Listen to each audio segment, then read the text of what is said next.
ATP, plusnya itu adalah tambahan referensi. Ya, jadi operasional sekali Bapak Ibu ya modul ini ya. Berikutnya Mbak April.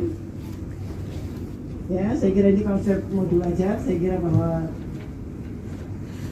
modul ajar merupakan implementasi dari ATP. Ya. Jadi modul ajar adalah implementasi dari ATP. Ini sudah dari Puskurbuk Pusmenja bahwa ini ada ATP ya. Jadi modul ajar adalah merupakan implementasi dari ATP yang dikembangkan dari capaian pembelajaran dengan profil Pancasila sebagai sasaran. Jadi profil Pancasila sebagai sasaran. Makanya tadi profil pelajar Pancasilanya dalam CP itu apa saja, itu yang harus dicapai ya Bapak Ibu ya juga ya. Selain tadi kemampuan teknis, ya kemampuan yang berkaitan dengan tadi profil. Ya berikutnya Mbak April, teks Mbak April. Ya saya kira ini komponen modul ajar kita sepakat ada 22 komponen. Ya agak sedikit memaksakan karena memang ini contoh, jadi contoh yang sempurna gitu ya. Kita harapkan seperti itu. Kalau nantinya guru akan mengembangkan, saya hanya 7 aspek ya silahkan. Kalau dengan 7 aspek bisa menghantarkan anak untuk mencapai tujuan pembelajaran itu silahkan. Tapi pada saat ini kita akan memberikan contoh yang lengkap gitu, yang lengkap supaya bisa menginspirasi guru-guru yang lain. Ya, Bapak Ibu ini kita harapkan sebagai inspirator, ya, menginspirasi Bapak Ibu guru lain dalam mengembangkan modul, sehingga harus sesuai, ya istilahnya tadi Pak Taufik sesuai standar lah, gitu ya. Minimal sesuai standar-standar yang telah ditetapkan. Saya kira itu, ya Mbak April, mungkin ini ya yang penting bahwa silahkan nanti penyampaiannya seperti apa Bapak Ibu supaya lebih menarik.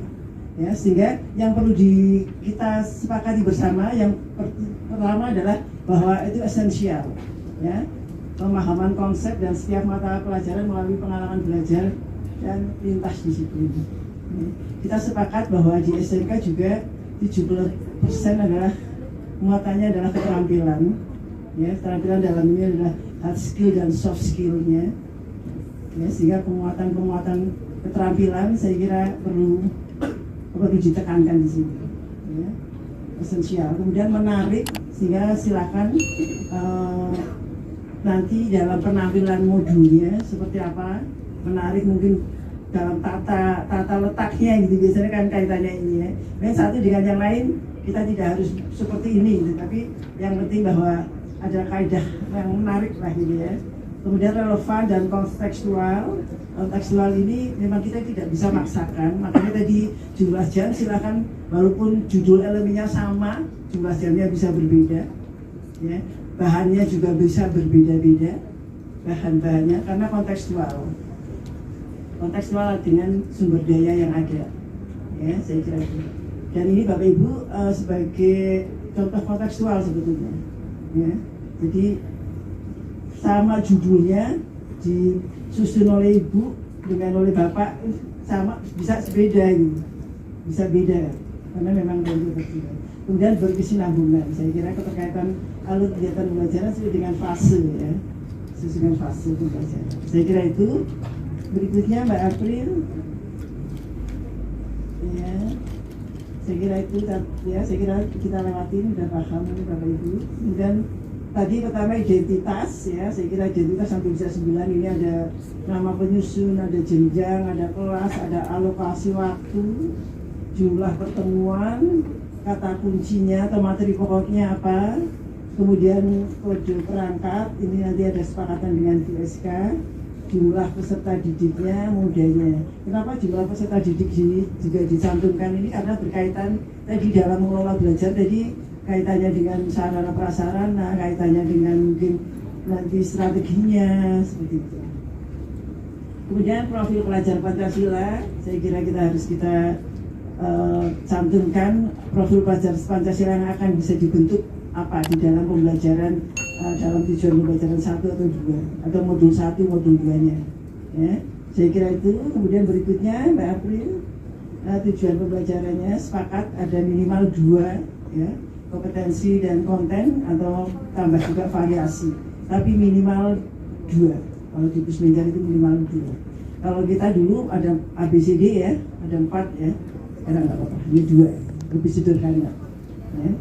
Kemudian berikutnya Mbak April bahwa sarana prasaranya ini adalah bisa media, alat, lingkungan belajar, terus kemudian perkiraan biaya. Ini sampai muncul perkiraan biaya supaya sekolah bisa memperkirakan, oh iya dalam apel dasar-dasar program keahlian ternyata perlu biaya berapa sih, ya perlu biaya berapa. Tadi kaitannya dengan tadi membatangkan narasumber, menyiapkan alat bahannya, ini sampai segini. Karena memang tadi ini adalah RPP, ya sebagai panduan bagaimana guru mengajarkan. Sehingga Bapak Ibu ini rencana ya, walaupun nanti meleset tapi rencana.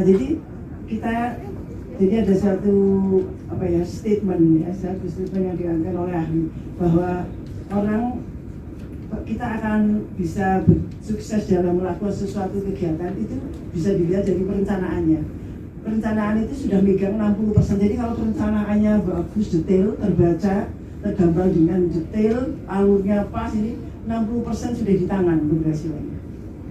Ya. Jadi seperti itu. Jadi ini adalah perencanaan. Tolong tadi makanya sampai detail karena sampai keluar biaya ini Bapak Ibu ya. Ternyata sampai biaya, perkiraan biaya. Kemudian karakteristik peserta didik bahwa modul ini ada digunakan itu siapa? Modul anak reguler atau plus, ya dicantumkan di situ. Karena ini juga akan berkaitan beda kan antara misalnya dengan anak reguler dengan mungkin yang tambahan yang plus tadi ya. Ada anak-anak yang memang ada perlakuan khusus kita. Karena perlu guru pendamping, misalnya. Ada alat-alat pendamping misalnya. Kalau misalnya kita mau ditujukan ke siapa? Silakan Bapak Ibu. Ya. Berikutnya Mbak April bahwa materi ajar. Tadi materi ajar, saya kira tadi itu tidak boleh kesesuaian dengan tujuan pembelajaran, menyampaikan konsep yang sesuai. Jadi modul ajar Bapak Ibu kalau bisa, yaitu kita kan punya 4 ya, ada fakta, kita menyantumkan fakta, konsep, prinsip, prosedur, metakognitif kalau ada, supaya lengkap materi-materi kita. Jadi anak tidak diajarkan hanya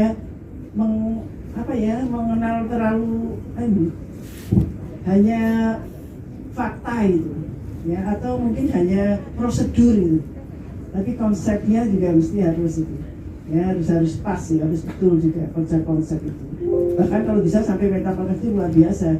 Kita kurikulum 2013 kelas tuntutan kelas 11, 12 itu sampai metakognitif dimensi pengetahuannya. Ya enggak Pak Ibu? Iya. Ya kan? Di kurikulum 2013 kita dimensi pengetahuan sampai metakognitif. Ya, kita sekarang tampilkan lagi. Kalau bisa sampai metakognitif, bagus sekali. Ya. Jadi tidak hanya sebutkan, tidak hanya jelaskan, tapi adalah bisa problem solving. Karena memang ada 5 dimensi Bapak Ibu. Anak kita kan nanti akan diukur oleh sertifikasinya oleh LSP ya. Kan diukur ada 5 dimensi Bapak Ibu. Ya pembelajarannya harus 5 dimensi ini. Ada task skill, task management skill, ada kontingensi, ada job role, ada transfer gitu ya. Anak bisa melakukan, anak bisa mengelola pekerjaan, anak bisa memecahkan masalah, anak bisa bekerja dengan memperhatikan lingkungannya, anak bisa adaptable dengan perubahan. Itu kan kalau diuji kan itu. Tapi kok materinya ya kita anak akan diuji seperti itu, mesti kita menyiapkan materi ya seperti itu. Harus 5 dimensi itu.